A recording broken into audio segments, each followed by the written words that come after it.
Hello everyone, Desert Gold, JR10 here. Um, just finished up my 2017 updated survival solar-powered survival kit. This is a great little project that anyone can put together. I just used an old gun case. I originally did this one a few years ago and recently made some changes to it to update it to what I think would be useful these days. This video might be a little long. I'm going to go through what's inside the case, and after that I'll probably get into how it was wired together. Every time I do one of these, I get inundated with PMs about how to, get the parts and what parts are used and how to wire it up, and I just figured it'd be a lot easier just to walk through this one. It turned out really pretty good. So that's it might be a little long. Feel free to bail anytime you want to. Starting off, as I said, this was actually I believe this was my Taurus PT 1911 gun case, and I took it apart and made it into what it is today, which is, I think, a much better use for the case, because I don't ever use the case for the firearm anymore. On the outside we have a 10 watt Goal Zero solar panel. It's Velcro attached, so if you want to detach it from the case at any time, that's easily done. Or if you're not intending on getting into the case but you want to just charge it, simply unfold it and take your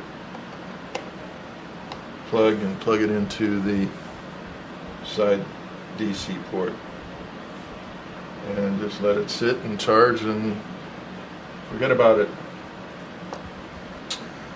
So that is a step up on what I had originally on this. This is a much more capable solar panel. As I said, it's a 12 volt 10 watt, so more than ample power generation for the 12 volt battery that I have inside, which we'll get into stuff now. First off, I built this, as I said, for a survival slash emergency kit, and I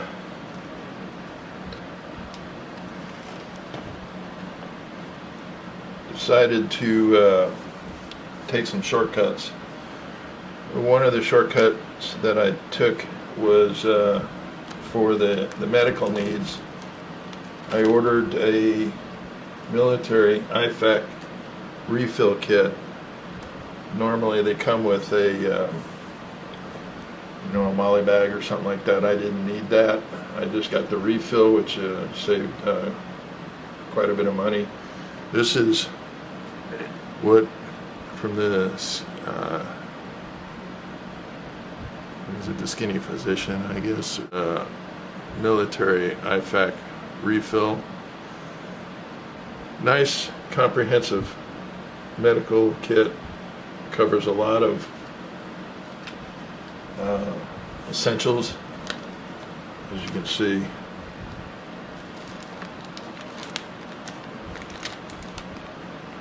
Gauze, bandages, tourniquets, nitrile gloves. You got antihistamines and pain relievers. So very, quickly put together, very comprehensive. Works well in this situation. On this side, let's see, we've got a solar blanket by SOL. Very, very handy to have. CRKT little survival knife. Wonderful.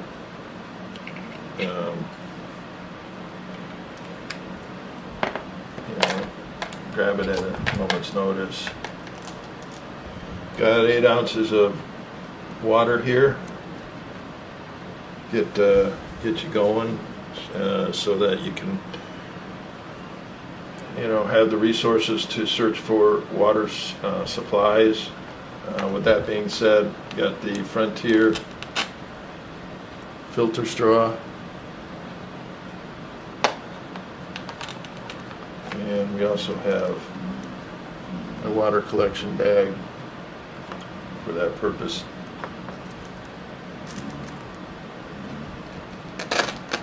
Standard survival kit. It's got some of my additions for fire starting. Got the powdered magnesium, got magnesium impregnated wicks, razor saw, duct tape, all the standards, compass, one of those little bubble compasses, fireproof or waterproof matches, along with the compass in there. I added a better quality compass for more accurate navigations. Got the nice little 100 lumen emergency light. Got a couple of food bars. Each of them are about I want to say 1,200 calories. So those are going to also help with keeping energy levels up. Got a fast fire starter. Also along those lines, got a blast match. Straw for the Frontier filter straw. A Fresnel lens, again for fire starting. Also, there's a signal mirror, foil, wire for snares. A lot of things are in that aren't visible in that survival kit.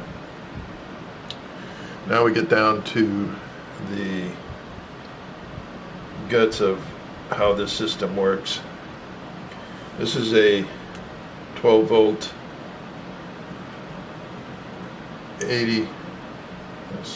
72, actually it works out to 74 watt hours. Before I had a much larger battery with a lower capacity and voltage output. This is by Bioneer Power. They put out excellent products. It's already got a built-in power management circuit on it, so it won't overcharge or over discharge. Takes up far less room, leaving more space for the essentials such as medical and survival, food and water. From the main power, I went to a switch. Let's see if I'm going to zoom this in just a little bit, hopefully.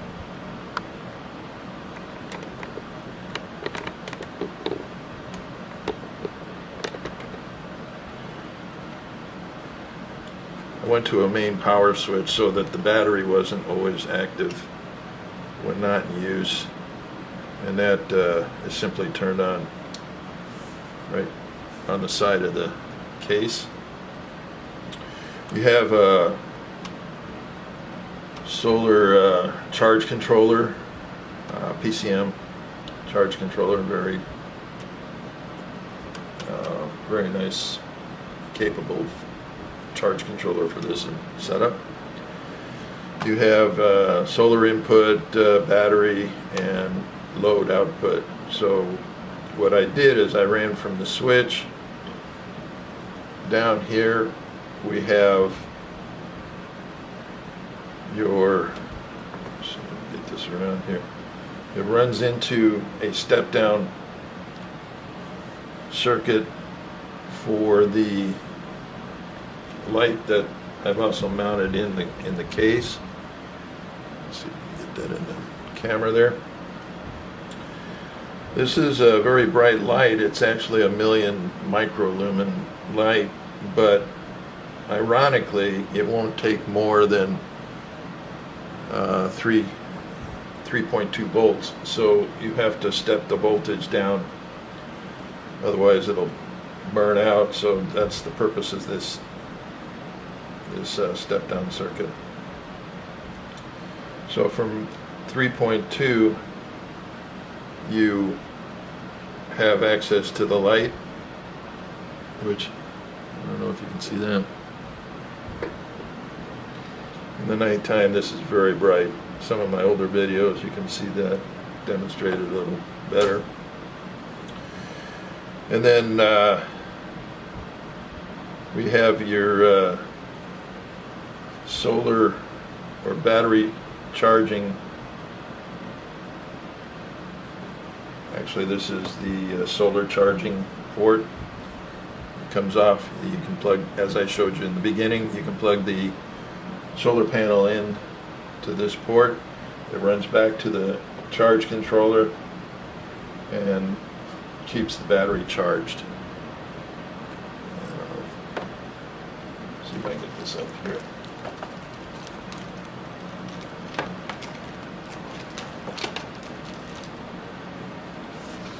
So the solar input runs to the controller. The controller charges the battery. One thing to remember is that this will charge the battery even if the, oops, sorry about that, big fat feet.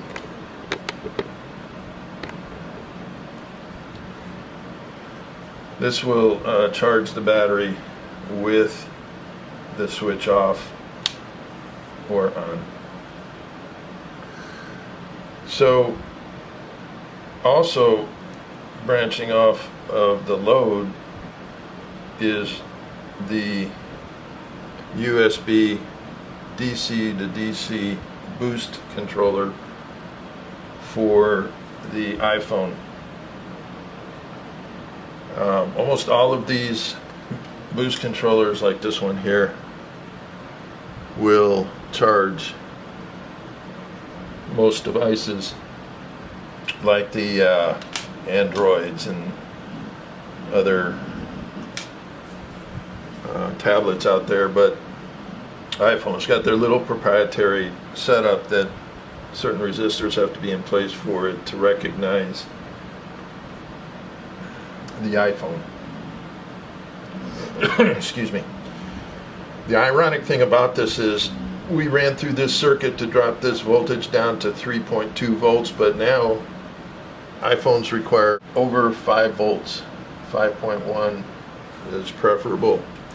So here we've taken the time to lower the voltage for the light circuit, but now we're jumping it back up again so that it will function for the iPhone. We'll check that out and see if that's functioning.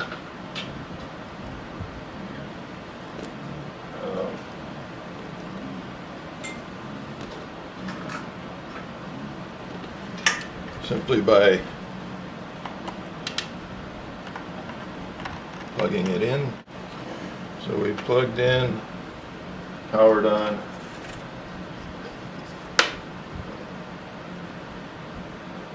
And let's see if it works. And it does. So it's charging the phone right now.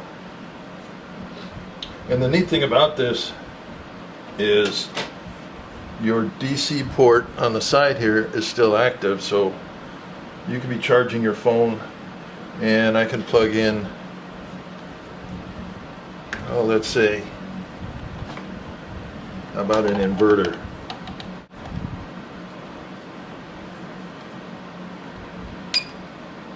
So right now, you've got a 100-watt inverter. You could plug, AC, other, AC, like lights or something, or other USB, another USB port here. So it's functioning. So there you have my 2017 version of solar-powered survival kit, an emergency, if you want to call it, bug out case. Good to carry in the car, have it handy. Like I said, easily recharged. Lithium iron phosphate batteries hold their charge for a phenomenal period of time. I had this particular 12 volt sitting in a closet for almost a year, and it didn't lose half a volt over that year, just sitting there. I mean, I don't even think it lost a tenth of a volt. It still had a full charge on it, so it was remarkable for me to see that. Anyway, I thought this would be interesting. Anybody can put these together. Just find something you're interested in, and get an idea, put a plan together, and what you think would be useful for your situation, and have at it. Anyway, this is Desert Gold JR10. Time for a cold one, and you guys have fun, be safe.